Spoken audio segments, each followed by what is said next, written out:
absolutely nuts. But I guess the lesson is that you find the place where your people are and where your superpowers are, and the world is not worse for having one fewer mediocre actor. But I think sort of in the universal utility function, it was much better to have me as an editor than to have me as an actor. And now to have you presumably focus on this issue. Yeah, so let me talk about that. The pivot from being an editor at Inc. and then later on the media executive, so crossing over from the editorial side to the business side and being the president of Inc. and the CEO of Inc. and Fast Company, was the pivot from that was encouraged by an event that occurred while I was still at Inc. I have been on a panel at a meeting of entrepreneurs, an organization called the Young Presidents Association, YPO. A lot of entrepreneurs belong to that, of Greater Cincinnati, which happens to be where I'm from. And I came off stage. I thought that the panel had gone great. It was full of, I was unusually articulate, I thought, and people chuckled at my jokes, and I kept up with the other panelists, David Brooks of the New York Times, who I really admire. I thought, well, if I can stay on stage with this guy, it's a good day. So I came off, and a woman came up to me from the audience, one of the entrepreneurs from Cincinnati. And she said, let me ask you a question. And I thought the question was going to be, feeling pretty good. So I thought one of the questions was going to be, how'd you ever get to be so articulate? That's never the question. Yeah. I mean, it's never. No. Well, like someone from Cincinnati, and you can talk like you're from New York. But anyway, she said instead, why do you journalists always lie? That's the question. Yeah. And I thought, this I've just been on stage with David Brooks, who's like an icon. And if you only knew, ma'am, how hard we work at Inc. and Fast Company to make sure we get things right. But the evidence right before me was that trust in media was bumping along the bottom of the ocean. And she was convinced that I and my colleagues and everyone in my profession not only couldn't tell truth from falsehood, but that we actively created falsehoods and promulgated them as truths. So it really was the intersection between journalism and misinformation. That was it. And then I guess the thing that propelled me out of Inc. and Fast Company and into this new pursuit, had this moment of recognition with that meeting, but the actual thing that propelled me out was January 6th. And I thought, okay, when my grandchildren asked me, what did you do during the period when democracy was under assault? I didn't want to say, oh, well, I grew revenues 5%. I thought I'd have to start over again, which I've done, and enlist as a foot soldier in the fight against disinformation. In that moment, the experience of watching January 6th and feeling like I had to do something felt to you strongly connected to like the information ecosystem. Yes. Yeah. How? Yeah. Well, I believed at that time, and I think everything that I've read since then confirmed that the people who stormed the Capitol, most of them, sincerely believed that they were acting on behalf of democracy, that they were in revolt against a corrupt election. And the reason they believed that so sincerely was that they had been fed a passel of lies, reinforced by people in their in-group and a very clever disinformation campaign, some of which originated abroad and some of which was sort of amplified by people in the US. So that I saw that first and foremost, there are other root causes, but I saw that first and foremost as a factor of disinformation. Yeah. And so I wonder how you think about that in your head, like disinformation, misinformation, propaganda. I mean, we have an old-fashioned word for it too, right? Mm-hmm. And I wonder how you think about about these? Well, I would say both of those things are often propaganda, and they serve purposes that may be political propaganda. They may originate by people who seek to make profits off eyeballs that they're able to aggregate by spreading lies, which are more attractive than truth in terms of garnering audience. But the difference between disinformation and misinformation, just for the sake of doing the Webster's definition, is that in my mind, disinformation are falsehoods spread by people who know that they're false and have a particular agenda. Misinformation is people amplifying falsehoods, believing that it's true.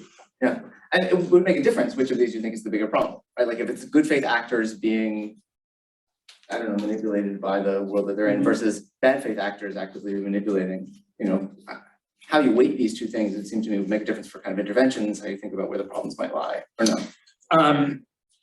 Well, I would say that they're part of a continuum. That Joan Donovan, who was my partner on the In Reality podcast. Who's great, by the way, I should say. Like, if you haven't listened to the podcast, like, you guys are great together. She's great. Oh, she's brilliant. Yeah, she's brilliant. She carries the whole. Yeah. Well, I wasn't going to say that. She is. You're exceedingly articulate. Or whatever the question was that you wanted to say. Yeah. Thank you. Can I enroll you in the Cincinnati YPO? Anyway, Joan is a rock star in this field. What was the question? It was about misinformation, disinformation. You were saying there's a kind of continuum, but like how you think about it. Oh yeah, okay. So what Joan has kind of devised or sweated out is what she calls the media manipulation life cycle, and it usually starts with intentional falsehood. So the reasoning behind it may be ideology, it may be national propaganda, like originating perhaps in Russia or Iran or China. Just to pick. Yes, just right now. Venezuela. We have people who find it advantageous to their goals to create chaos in the US. And but then it moves through a cycle. And the cycle usually starts with those planners deciding what would be advantageous, what falsehoods would be advantageous to plant. They plant it in a remote corner of the internet, Parler, Gab, or some newly created account on Twitter, and then amplify it with bots or their allies. And if they're lucky, it then kind of leaps into the bloodstream of the mainstream ecosystem when someone with more followers than common sense picks it up and spreads it.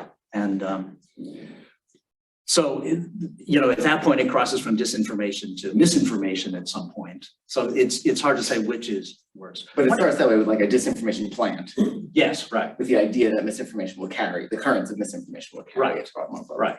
And the cause may be, I've been ordered to do this by Comrade Boss at the GRU, or it may be I just love to create chaos. I'll give you an example.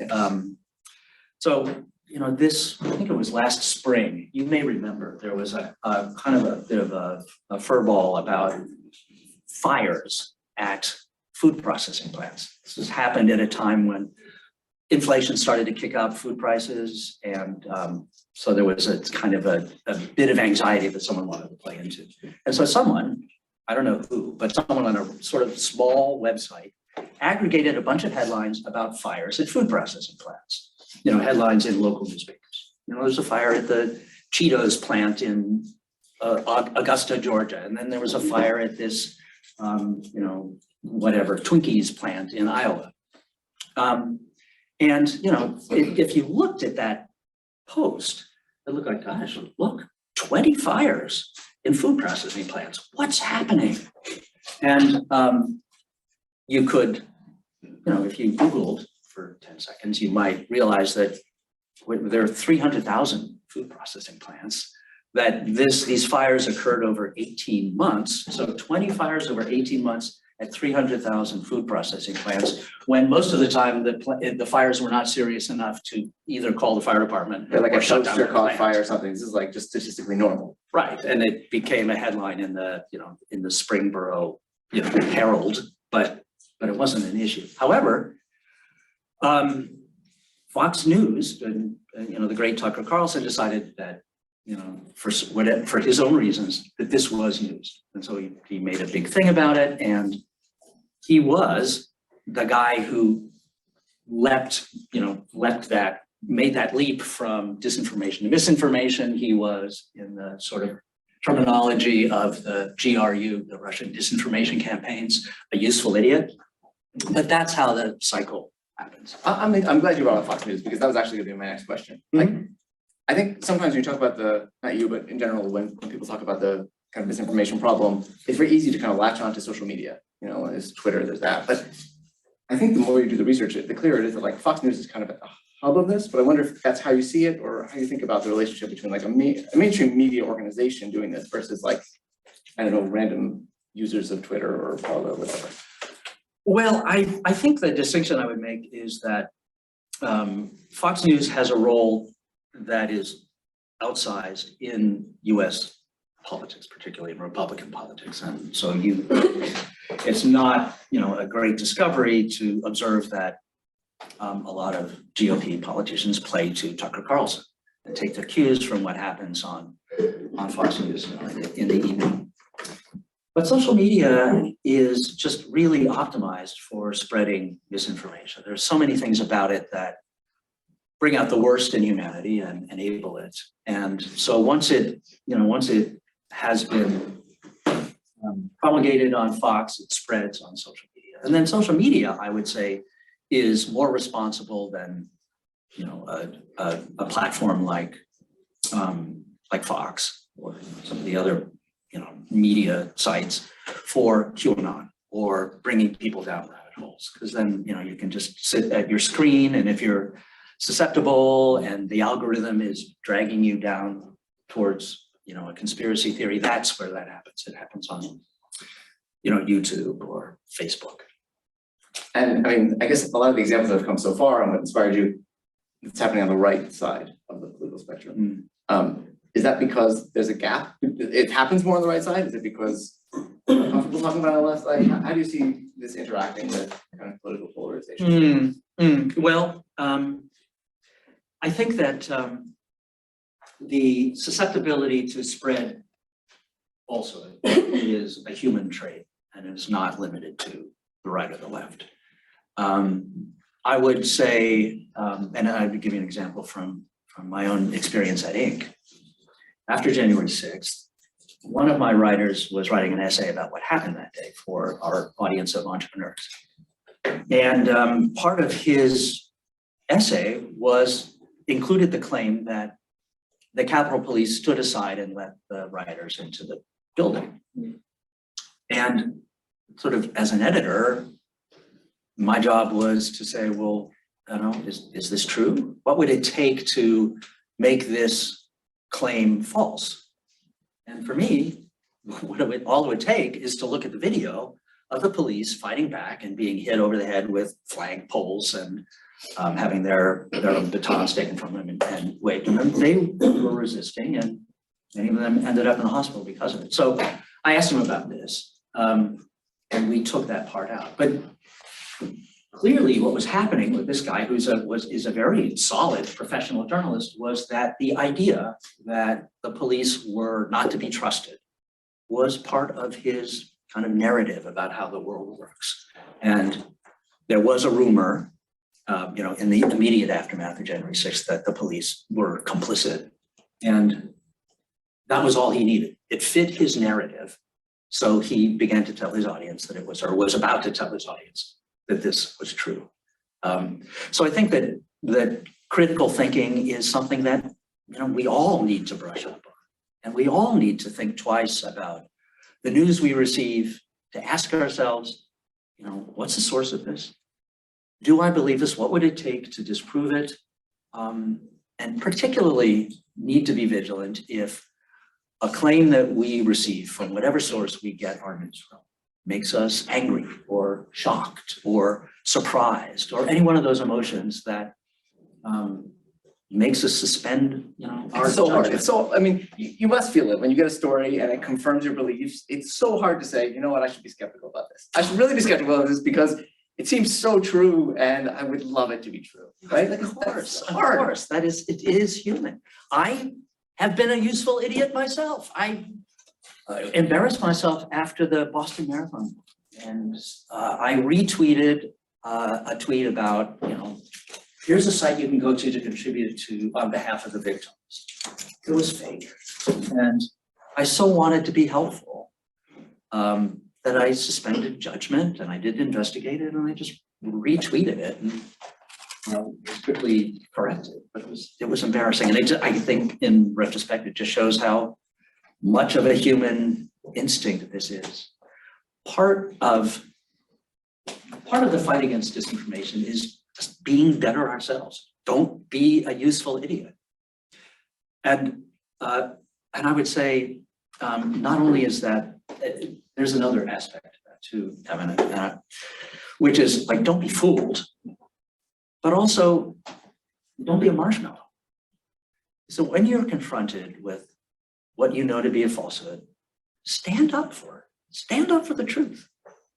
You don't have to be confrontational. You don't have to poke your finger in the chest of someone telling you that whatever you don't believe, the 2020 election was a lie. So be curious, be inquisitive, be empathetic, but don't give in. Find out why they think that. Tell them that you don't believe it. You're curious about finding out for it, and then plant the seed that maybe they're wrong. Ask them what it would take to convince them otherwise. But don't give in. I mean, this is part of good citizenship at this point. Not being a useful idiot and not lying down for those who are spreading falsehood. So your focus in the podcast, having people precisely about this kind of thing, not just like, hey, tell me how bad it is so we can kind of all despair together. And it's more like, what are we gonna do? How are we gonna get involved? So part of it is the individual, but I'm interested in like what else you're hearing, what else you're learning about. I think that there are maybe 5 fronts in the fight. So our personal behavior is one of them, and an important one, and it's one we can all work on. I think that sort of labeling falsehoods is part of it. It's not the whole solution, as maybe people thought. But so content moderation, the trust and safety at the platforms. Do you think like at Facebook, at Elon Musk on Twitter? Yeah, I mean, that's where it has to happen. Okay. But a lot of what they do, the platforms, is outsourced to other organizations like factcheck.org or Snopes or Kinzen or that kind of organization, often not-for-profits. So that's important. But it's never more than tactical, and it's always going to be a whack-a-mole game in which you're coming out, and trying to keep information from spreading too far after it's already out there. Transparency on the part of the platforms is another thing that would be very helpful, so that researchers like Joan Donovan or the Stanford Internet Observatory or all the other sort of academic and foundational research organizations can understand what happens with social media and how these things play out. Also, transparency about the research that they are actually learning internally, the kind of research that Frances Haugen, the Facebook whisperer, revealed, or Brittany Kaiser, the Cambridge Analytica whistleblower, revealed. Regulation, I think, has to be part of the solution. You cannot privilege the bad actors, so you must make all social media platforms and every kind of media company, or even large single actors, large influencers, play by rules. That when you have that many followers, you just have to act more responsibly, in the same way that we have that private pilots. You want to be a pilot and fly a Cessna around, you have to really train. You have to know a lot more than if you want to drive a Prius down I-95. we can't have Cessnas falling on people's heads. You have to be more responsible. You can have to take that. So if you have 500,000 followers, you have to be more responsible than someone who shares only with their friends and family. As a matter of like personal action or as a matter of like licensing and regulation? Regulation. So Oh, I'm saying that. like- And also, I mean, the regulators like, You cross a certain threshold, you have to like yeah, take a course. yeah. I mean, there are other ideas out there, and I don't know that that one's been particularly picked up by things like the Digital Services Act and the EU. But what that includes are some of the rules about transparency, rules about fairness in advertising, and things that just sort of give power back to the users of social media platforms and treat them as if they are gateways to a public service rather than private companies that they get to play by their own rules.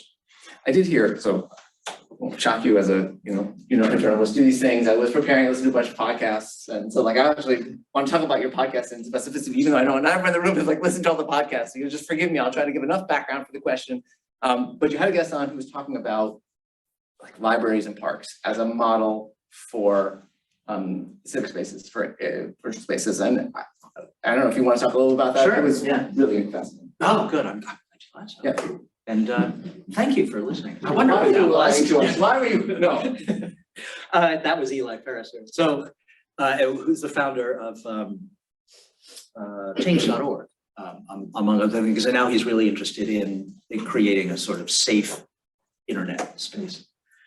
The idea is that you should think of social media in much the same way that I just said sort of was the principle behind the Digital Services Act in the EU, is that these are public spaces. They should be treated like public spaces in the three-dimensional world. And the metaphor that is used frequently is parks or libraries. And what Eli said is, in a park, everybody gets to use it. It is truly publicly owned. If you were to be walking down, one of the sidewalks in Boston Common, and you would not find a horde of people who didn't know you, but overheard something you said, following you and railing at you and calling you names and trying to destroy your reputation. But that's what happens in Twitter. So the idea that there should be social media with the kind of norms and kind of citizen moderation that happens out in the real world is his vision. To date, I'm not aware that those things exist except in very small examples. And one example that many people bring up is a small kind of public social media site in Vermont. I forget now what it's called, but it has rules that are pro-social. And one of them is very interesting, is that when you reply to someone else's post, it doesn't post for 24 hours. So if something inflames you and you write a snarky reply, you have 24 hours to think better of it and take it down before it goes out. And that helps in just because of human nature. Conversation civil. Has anyone here ever sent an email that they've regretted? Yeah, me too. My friend Nick Thompson, who's the CEO of Atlantic, is now working with the Emerson Collective on creating another social media site that is meant to be a place for civil discourse. And I don't know the details of it, and I'm sure he wants to keep them secret even from me. But the idea of setting it up in a way that encourages civil conversation is partly a design problem, and partly a technology problem, and partly a moderation problem. But that's the idea. And he has actually been talking to Eli as one of his strategic advisors. Because the default rules really matter. Yes, that's right. You don't think about it. You think, well, I just post what I want or whatever. But like if it's 140 characters, or if there's a delay, or if you can only post once a day, like these things make a huge difference in terms of how the discourse develops on these sites. So do the norms. And I think that there are lots of Reddit spaces that are well moderated and are relatively peaceful, and that can happen. Wikipedia is another place where people come together, they organize and try to do the best job of telling the truth. They sort of hold each other to account. There's no authority like a government or any organization like that overseeing it. So it can happen. Can I ask where you put universities in this spectrum? So like, okay, we're here, so I should make you aware of that. We're at a university. But you could imagine them like the parks as kind of spaces that are well regulated, or you could imagine them as spaces of collective illusions where actually there's a tremendous amount of conformity and it's not a great space for truth telling, and you hear both sides. And I wonder how you think of the sort of place of universities. That is a great question, Evan. And I would say I can relay the reputation, which is more towards that kind of image of conformity than you may think, or that any university would hope for. But I would, and there I would cite data that suggests that in America, but even more in universities, people feel like they cannot say what they really believe. Some number that's close to 2/3 of people say that they have censored themselves because they feel like what they might say would alienate the people they were listening to or not be part of the in-group's beliefs. But I'll reflect the question back to you. You were here and I'm not. And I will say, I would say that just in transparency, that I think that that data point might also be true in media newsrooms that I've worked in. And you find a certain conformity in a newsroom. that I think that people censor themselves for fear that they're going to not be part of the in-group. Now, it may be, their opinion may offend the in-group. It may be that they're wrong about what the in-group really believes. Because people are bad at that. People are really bad at knowing what those around them believe. If they make strong assumptions about what their peers think, and they change their behavior based on those assumptions, but they're really bad actually at knowing whether they're right or wrong. Yes, that's right. There's a lot of research, and people tend to think that the loudest voices are the majority voices. That's been true, even before social media. So, I would, I guess we'll have an opportunity in the Q&A session to delve into that further, but I'd love to hear what you all think. You're really good at segues. Excellent segues, and I think we should just use it and move to Q&A, because much as I would love to keep monopolizing the questions, I probably shouldn't. I'm sure that other people ask questions. So yeah, any questions? Hey, let me pause. Evan, those are great questions, and as one journalist to another, good job. Oh, thanks. Apparently people do come up to you at the end of a conference sometime and tell you did a good job. That is true. Yeah, now you have to live up to that. See the pressure mounts. A whole bunch of them, but I'll restrict it to maybe 2 or 3, and you can answer the one you want. I love that. Number 1, headline in today's New York Times. Lots of people recognize that democracy is in peril, but relatively few American voters actually seem to care. Astonishingly low numbers of people who think that it's worth doing anything, or certainly like in single digits of people who think this is a critical problem. Help me understand this from your vantage point. That's question number 1. Question number 2, I have a slightly different take on the relative importance of social media to mainstream media. And this is also tied to your comment about January 6th, in that I think we also know that the messenger is extremely important. So how important would you say it was on January 6th that the message was coming from the sitting commander-in-chief, from the bully pulpit, that democracy was under peril, versus some random Joe on Parler? And Tucker Carlson, we know that maybe the stuff gets amplified on social media, but Tucker Carlson plays an outsized role because people view him as authoritative, at least in a certain segment. So I'm kind of leading the witness here, but how important, do you have a different idea about how important messengers are in the internet era, in the social media era, I should say, than we have traditionally understood them to be. I have a third one, but I'll just. Hold. Okay, hold my fire. All right, so this is just kind of a reprise of the question about Fox versus social media, and also Well, both useful Trump idiots. and Tucker were. And also the president Mhm. and his supporters in prominent places. They can be useful idiots too. And I think it's, you know, their incentives are different perhaps than Fox or from the president, the former president, or say people who wish democracy ill, like Russian intelligence operatives. Who, so that last group, I think, my observation is that for them, creating chaos around democracy is like a national objective for certain people in Russia. David Brooks uses, and also has proven to be profitable for certain people in certain media outlets like Fox or ONA. David Brooks calls them chaos entrepreneurs, and I think that's a good term. So chaos for national goals, chaos for profit. For Republicans, I would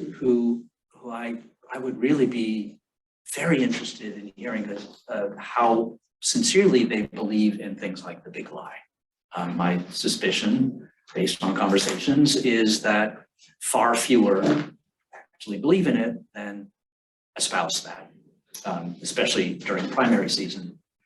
And you can see that too in a couple of the prominent flip-flops between the primary season for the winners of the primary and then the general election. But that's just something very different than useful idiots. That's venality. You're making a conscious decision to promulgate information that you know not to be true. Whatever people's motivation for being a useful idiot, they're still a useful idiot for creating chaos. And I think you asked about sort of what is I don't know that I could apply a sort of an informed weighting. There certainly is research that shows that a lot of falsehood originates and is seen by many more millions on Fox News. But you have to think about the kind of perverse nature of social media. It encourages you to respond quickly and emotionally. And then the algorithm feeds you more of what makes you angry, disgusted, surprised. And then, because social media is two ways too. And so if your profile on social media shows up as someone who's susceptible for being recruited into a conspiracy group on Facebook, those people will reach out to you and they will encourage you in very much the same way as you might be recruited by the Islamic State. Those are the exact same techniques. Many of the people, I mean, look at the percentage, look at the people who were part of the riot on January 6th. They were people who many of them had bad things happen in their lives. They had reason to feel kind of like losers in the US economy. They were isolated. They were the kind of people that organizations that sow terror, domestically or internationally, are looking for.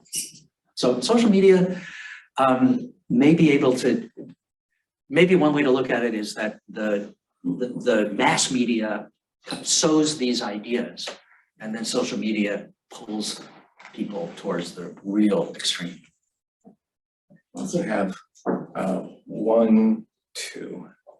So I have two questions in the Zoom chat. One is from Gwen, building off the social media conversation. She asks, what is your feeling about getting off of social media altogether?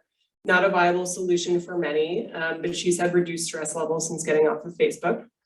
And then another question from Damon. He asks, can we have an FCC fairness doctrine that applies to all sources, especially on the web, that claim to be news?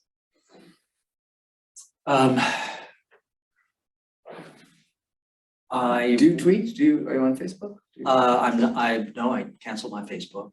And I'm on Twitter.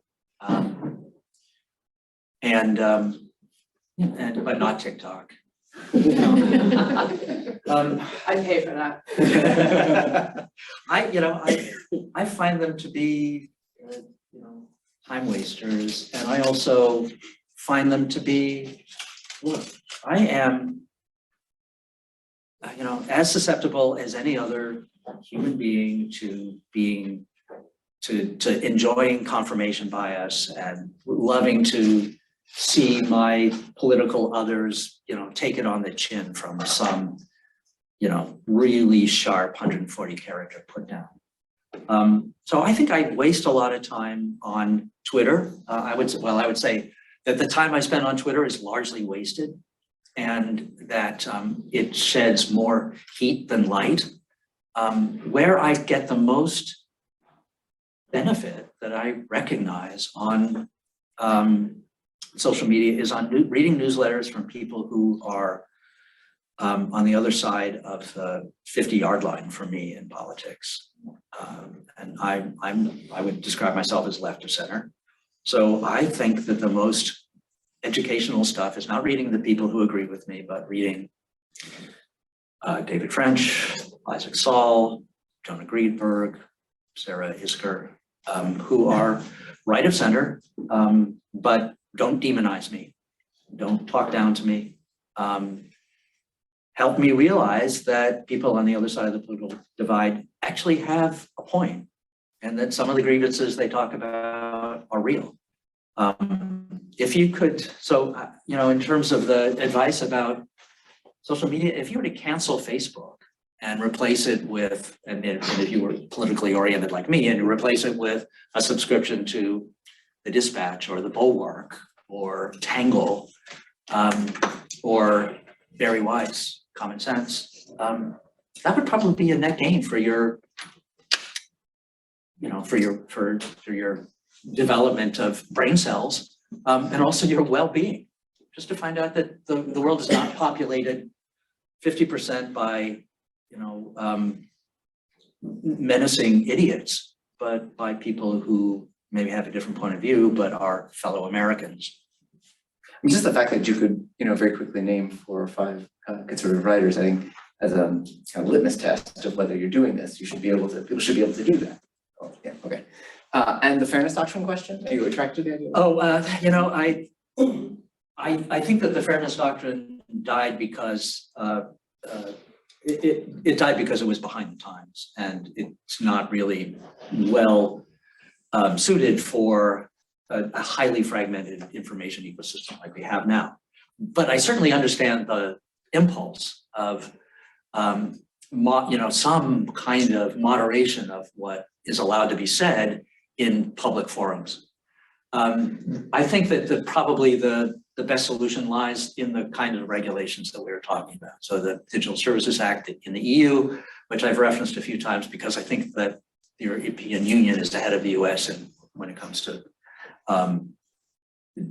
content moderation and social media trust and safety, just as they were in privacy. That somewhere in that kind of regulation, and some of the ideas we've explored, and there are many others, in addition to that one about sort of having to be responsible to a degree that's based on the size of your following. A kind of fairness doctrine might be to say that everyone's news feed on a platform would have to include, positive factual information. That kind of dodges the question of who decides what's positive and factual, but you could just say that there cannot be an uninterrupted stream of takes, just like endless takes. Yeah, or derived by the algorithm of the platform. It just has to be leavened by some other source. That would be a kind of 21st century fairness doctrine. Thank you for the excellent presentation. I had two precise questions. One was, how do you see the Texas court's recent judgment about the platforms not being able to censor content affecting the future of how big tech giants operate in United States per se, and how will the challenges to that court order play out? And second, a most recent study by Pew showed that the trust in the mainstream new media is sort of coming back, like since 2020 or 2021. What is your opinion on that, particularly interplaying with the design biases of social media that you were referring to? Is that the root cause of trust coming back to the mainstream, or how does that play in the current information ecosystem? Those are two good questions, but let me just clarify. What is it that you think might be bringing trust back in media? What was that hypothesis? So there was a recent study by Pew, which basically did a poll of understanding that was specific to the United States of what will audience trust more. I think it was in 2020. Will it trust the news coming from various social media platforms or from the news? Oh, I see. Okay. Platforms? All right. Yeah, I know this. Okay, so let's talk first about content moderation on the platforms and the Texas rule, and also the sort of terrifying possibility of Elon Musk taking over Twitter and getting rid of all content moderation. I think that those terrors are vastly exaggerated. So he may indeed decide to put his pal Trump back on the platform, but content moderation, if you were to eliminate all content moderation, Twitter would very quickly go out of business. It would become a cesspool. And I don't think even Elon Musk wants to be associated with a site with child trafficking posts and hate speech. So there is, for anyone who's responsible for one of those platforms, there is sort of just a spectrum of what they think is acceptable. And right now, that where the slider is on that spectrum is set by, depending on the platform, a board or executives within the company, and and it may be more towards what I would consider factuality, and it might be slid more towards admitting some modest versions of conspiracy theories that include people, but that is sort of a matter of opinion. But content moderation is with us forever, and then in the future you may get a choice. You could, if you prefer, choose to go on Truth Social or on Parler, and judging so far by the traffic on the sites, people choose not to, because one would guess, because they realize that they're much more unreliable. And then second question about trust in media, professional media versus trust in social media. I think that that probably has always been the case. I think what's alarming is the sort of the delta between where trust in professional media used to be and where it is now. And that's, people are right in not trusting social media because they know that on the other side, it's not David Brooks, it's their crazy uncle. But it's still alarming that that even given the effort that institutions put into telling the truth, that they're not trusted. Now, there is, I would say, at the largest institutions, a certain amount of, just because I've worked in the newsrooms and I've observed the way people think there's a left to center bias, I would say. And that should not cause people, as many people do, to dismiss everything they say, because that's an exaggeration, that's an overwrought response. But I think that the way back to trust in media that will actually move the needle back in the other direction would be a couple of things. I think that there have to be new brands. So there have to be news sites that don't have the baggage that some of the institutions now have. So it's very easy for people to say, I will never read the Washington Post. It's owned by that communist Jeff Bezos, which is the only communist billionaire probably in history. Say that's really. Or I'll never read the New York, my partner calls it the hysterical New York Times. She must be right of center, but we never talk about it. And instead, places that are that do what good journalists do, but not having the reputational baggage. So places that show their work, that show their data, that are rigorously edited to be nonpartisan, or at least reveal their biases so that people can make judgments, and that are local, so that it's just much easier to trust reporters that you can see or who talk about the things that are going on in your city or state, and that you can judge for, you can judge with your own observation. So, and there are many of these springing up around, around the country. Two examples, many of them are nonprofit, by the way. Two examples would be the Texas Tribune, which has been around for about 15 years and covers the state of Texas and does its best to be nonpartisan. It gets its funding from people on both sides of the political spectrum. So that's something that it can talk about to give itself validity in the eyes of its readers. Another one would be ProPublica, which is all investigative journalism, but it shows its work, documents everything, and if you doubt what is read in a ProPublica story, you can, redo the research yourself. But the burden, I would say, is on you to say that this is not authoritative. I'll put in a plug for a Boston-based example, which is Commonwealth Magazine, which is here, and they're trying to be a Texas Tribune model of funding and approach. I wish we had time for infinite questions, but I think I'm going to claim the last one. I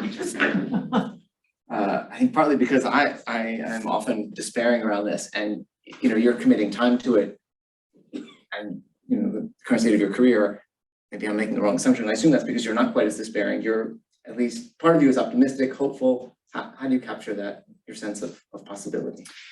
That's a great way to end this. I would say, yes, of course, I'm optimistic. I'm impressed by the quality and quantity of people who are now who recognize the problem and are fighting against it. So that's one thing. And but I also think that truth has a tremendous advantage in the battle of ideas. Truth works. Falsehood does not send a rover to Mars. Conspiracy theories don't find a vaccine for COVID. And you can't live your life believing in crazy shit. Truth has an advantage. The quote from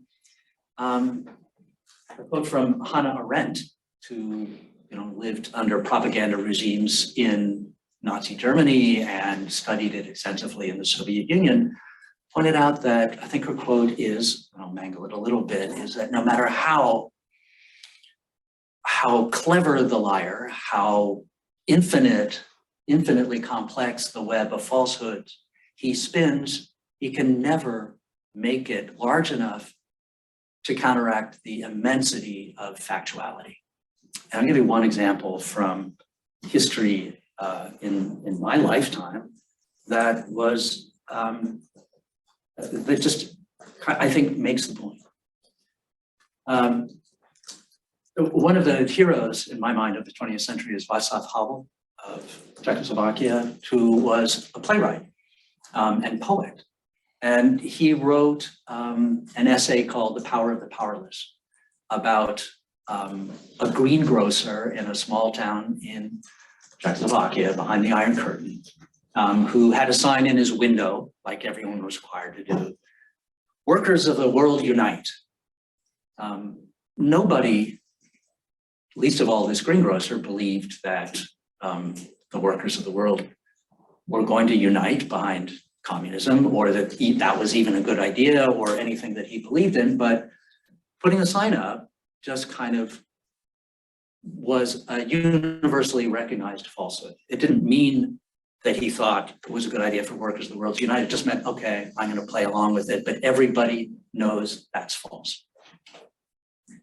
And then one day he took the sign down, Howell writes, and around his town, everyone began to take the sign down. And then the greengrocers got together, united, and put up other signs in the windows, even just about what the price of their wares were, but things they believed in. And eventually the whole tissue of lies failed. And Havel went to jail for 4 years for writing that essay. But when he got out, 10 years after he wrote the essay, there was a student riot in Prague. It was repressed forcibly by the people in power. And the entire country went on a national strike. People recognized that the communist regime was illegitimate, that no one believed in the lies that they told. And 2 weeks later, the communist regime collapsed. And in its place was an elected or appointed assembly, which named Havel as the first president. And he then won election as the first president of a democratically run Czechoslovakia. The point is, lies are flimsy, lies are brittle, falsehood is brittle. At some point, the lies about the 2020 election will collapse. And we should be around for that. We should be participants in the collapse of that. We do that by checking ourselves, as I said earlier on, about our own prejudices and being allies of truth and being disciplined enough to really stand for truth.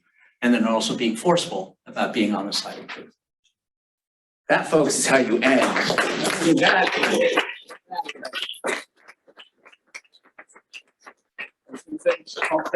Thank Eric, Tina, Jess, did you want to say anything on the way?